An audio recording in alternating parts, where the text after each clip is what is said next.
স্বামীর সামনে নিজের সৌন্দর্যকে ফুটিয়ে তুলুন, পরপুরুষের সামনে নয়। পরপুরুষকে দেখানোর জন্য, সৌন্দর্য প্রদর্শন করার জন্য, ফুটিয়ে তোলার জন্য বিবাহ বাড়িতে যাবেন না। কথা বলেন।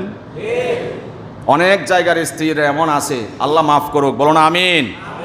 রাবিয়া বস্ত্রী ইমাম সাহেবের সামনে, অর্থাৎ আলেম সমাজের সামনে, বলে ফেললাম আর কি, আলেম সমাজের সামনে, দিনদার নামাজের সামনে রাবিয়া বস্ত্রীকেও আরো কয়েক গুণ এগিয়ে অগ্রসর হয়ে ডিঙ্গিয়ে তারপরে আরো ছড়িয়ে যায়, দূরে চলে যায়। এত বড় বুজুর্গা এই বর্তমান সময়ের, কিন্তু বিবাহ বাড়িতে গেলে দেখা যায় সে রাবিয়া বস্ত্রী না তসলিমা নাসরিন নাকি পরিমণি।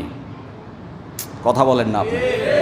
আরে এগুলা কথা, বাস্তব কথা। তিক্ত লাগলেও তো আমাকে সাপোর্ট দিতে হবে।